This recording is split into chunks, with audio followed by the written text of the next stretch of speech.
mhuri yeZimbabwe kusangana kwatinoita panhepfenyuro yenyu ya263 times zita nditakudzwa Ashaya.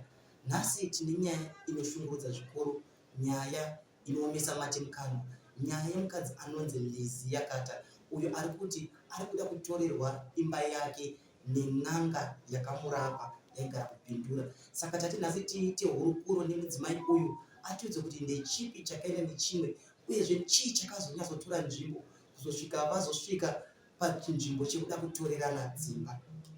Kunzi Lizi Yakata. Ndakaenda kunoshandirwa kumasowe. Tashandirwa kumasowe ana madzibaba vakauya vakati pane chikuda kubviswa kumba. Kubva vabvisa. After 1 week takatanga kufonerwa nemunhu atandisingazivi achitaura kuti kuno kune hama yenyu yakauya nemazita enyu musvike kuno. Takaronga kubva taenda ikoko. Takaenda iri Saturday. Tasvika kuye kubindura ndokwatakaenda. Tasvika kuye takasvika pari pamba pen'anga. Sekuru vaibva vatanga kuti mune hama yenyu anonzi Jackson Kanoyangwa akauya nemazita enyu ari kuda kuuraya mhuri yese, inini murume wangu nemwana wangu musikana. Saka zvadare izvozvo vakabva vatiratidza picha yemwana musikana bva taiona bvati kuti ndisakuurayei zvandandanzi ndiite ndiri kuda 1000. Tikati sekurisi 1000 hatina kwatinomboiwana, zvikanzi tsvagai mari yangu ndiri kutoida. Bva tapiwa mukomana atakapiwa udziendai naye ndiye anonodzoka nemari yangu. Mangwana acho takamuka tichitsvaga mari bva tawana 800. Tava tavafonera tawana 800 zvikanzi hatiide 800 ndikuda yakakwana 1000. Isusu tapererwa hatichatombozotoita sei. Ndo patakavafonera tikati sekuru tine mombe takuenda kutengesa mombe. Bva vati alright endai, asi hatina mari yebhazi kana yekuita sei. Zvikanzi zvona inini ndina dhiraivha wangu ari kusvika ikoko manje. Dhiraivha uyoyo akauya tikaenda naye tikapfuura tichitora futi ana madzibaba vai pamasoro. Pataienda kumusha tiri munzira along Nyamapanda Mutoko highway ndo takusvika kukona stop. Uye dhiraivha uyoyo yakatanga kuita kungasvikirwa nasekuru vaivai. Abva akutanga kutaura nevoisi rasekuru vaivai akati mombe 1 handisi kuida, endai munotengesa 6. Tikati 6 isusu hatina mombe 6. Mombe dzedu 4 dzasara, zvikanzi manje handisi kuda, ndikuda 5. Bva ndafonera murume wangu kunoku. Ndafonera murume wangu ndobva ati alright tiregere nditaure natete. Bva takumbira mombe kuna tete, bva tapiwa natete. Bva tazovati alright taiwana. Bva ati alright. Tapedza bva tatanga futi kuenda nerwendo. Takasvika kumusha usiku kuma12. Bva tatengesa mombe dzedze mangwana. Bva dzatengwa dzese. Bva tadzoka. Takudzoka futi tapa N Richards muna Blair Road. Abva tanga futi kusvikirwa nasekuru vaivai. Abva akuti zvona manditsotsa mari yangu, matengesa mombe mari isiri, manditsotsa mari yangu, ndachida kukuurayai mese. Ipapo kombi futi yakatanga kuswevha kudai. Bva taenda bva vanotisiya kumba. Vatisiya kumba takagara ndofunga 2 weeks. Sekuru vaivai bva vatanga futi kufona vakati uyai kuno. Bva taenda ndopa vakati imimi munofanirwa kutengesa imba nekuti pamakagara pane zvakaiswa ipapo zvekuti mukaramba muri ipapo hazvimiri zvakanaka. Tengesai imba. Isandi yatakabva ikoko.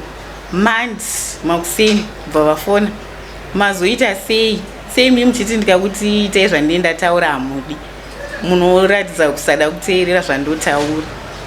Tikati sekuru tiri kutsvaga anotenga, zvikanzi aiwa batai anonzi baba Mazowe anogara ane mari, munzwe kuti ari kuti chii. Tabva tamubata Mazowe uyoyo. Mazowe uyoyo bati alright. Usiku tatorara ndofunga kuma 3 am ndo pakafona futi sekuru vaivai vakati pane zviri kuitika pamba penyu. Dzimai light repavheranda. Bva light radzimwa. Zvikanzi chibatidzai maone chii. Ndipo takaona pane rusero rweve rune ropa mukati nekahari kanga neropa mukati. sekureva vafonirwa futi kuti taona zvakadai zvikanziregerei ntume munhu wangu auya uzozvitora. Mukomana wewe akasvika anga auya uzozvitora. Saka mukomana wewe paakada kuti azvipinze mumba aminoti chakaitika kubva adonha pasi. Vatavafonera anhingirikina mukomana amatuma adonha kunoko atizivi. Zvikanzi amainga vatore chipfeko chavo chemukati vamupukute kumeso. Vakamupukutira kumeso anomuka. Shuwa ndakamupukuta kubva amuka. Auda kutiza kubva abatwa. Saka zvakadaro izvozvo bva zvanzi mazuva emudze yauye nemari. But afonera mazuva iyoyo hanzi uyo utipe mari. Mazuva iyoyo hamino kuti akanga achiuya here ari munzira. Sekuru aibva vafona futi zvikanzi ayo ngachiregera kuuya nemari ikoko ngauye nemari kunoko. Nekuti imi mari iyoyo mukatoibata muri kufa. Mese muri kupera kufa. Mazuva iyoyo bva aenda nemari uku kuna sekuru vai. Saka zvadaro izvozvo takazogara. Takagara. Svikiro baba vakazoshaya. Drafts. Akabva auya nedraft raakauya naro. Tisati tawirirana naye. Zvese neloya rake tisati tawirirana naye. Na-evaluator waakanga ati achauya naye. Haana kuzouya naye asi akabva amhanya unouya nedraft. Saka imimi imba yenyu yanga iripo? Imba yedu iri kuwadzana phase 3. Saka kuna sekuru kuendeswa mari? Iye aiti aendesa 20,000. Ndeyamaida kuti iendeswa? Isusu akanga anzi 34. Peno 14 yacho akazoita sei? Haana kubhadhara. Akazongoti ndakati ndinokwanisa 20. Pamakaenda kuna sekuru makazopiwa here kana kuti? Hatina chatakapiwa. Hamuna chamakapiwa? Sekuru vangotora mari yacho yavoda? Kudraft rakauya namazuva ranga riri kudraft re-agreement of sale. Agreement of sale. Imi musati mapedzerana kubhadhara? Tanisati tatopedzerana kutaurirana pamusoro pemba iyoyo. Saka sekuru vari kuti mari yavakapiwa vakaishandisei uye zveiripo? Sekuru hatina kuzokwanisa kuvabvunza. Nekuti sekuru vacho kuvabvunza vanenge vachingopopota kazhinji kacho vaipopota. Saka taitotya kana kuvafonera. Saka makabva mazokonyarara? Takanyarara. Nekuti vakange vati manzi mari iyoyo hamufanirwa kutoibata. Nekuti mukaibata muri kufa misi. Hamutofanirwa kuishandisa. Saka ifanira kushandiswa nasekuru? Ndozvavakatoita ipapo. Mushure mekunge vakutorera mombe 5? Wangu. Saka imi chikumbiro chenyu chiri papi? Chikumbiro changu chiri kuti imba yangu ngaidzoki. Kana kune vanodibatsirawo kuti ndikwanise kuiwana imba yangu idzoke bheki. Mimi pakutanga mati mimi pane munhu akanga nemazita musekuru. Munhu uyu ihama yenyu munotombotaura naye sei? Ihama mwana wemukoma wemurume wangu. Kubva makamubvunza akati chii? Kana makamubvunza? Hatina kumubvunza. Sekuru vaiti ukangoda kutaura chete nyaya yemba iyoyo kana zvaiitika panguva iyoyo vaifona vachiti handidi kuti mutaure nevanhu, musafugure hapwa, zvizivirei mumba menyu imomo zvikuitika, musataure nevanhu.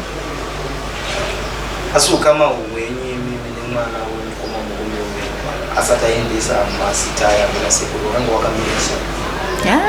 Ndizvozvo hapana, wanga usina kunyatsomira musha. Nanhasi hauna kumira zvakanaka. Umaimunetsa? Aiwa tasinganetsani asi hapana ichanyira mumwe. Kana kutaura kana kufonerana hapana. Saka izvozvi muchingombotaurira nasekuru? Aiwa sekuru havachawanika. Vakapedzisira kutaura nemwana wangu musikana pakashaya baba vachiti nematambudziko. Ndakazwa kuti baba vakashaya, ndakamboedza kuvavhikirira asi zvakarambawo hazvo. Saka kuzoedza foni yavo haichaita. Ndezvarini? Ndezve muna January. Saka imimi nyaya yenyu makaimhangarira kumapurisa? hongu ndakamhangara. Mapurisa akati tichiri kufambira kukoti, tichiri kuenda kukoti. Takaenda pekutanga tikanzi tidzoke musi wa26 February. 26 February. Hongu. Makadzokera musi wa 26 hasati 26 February 26 February. Saka munokwanisa kusaina musi wa 26 February. Hasati wakwana.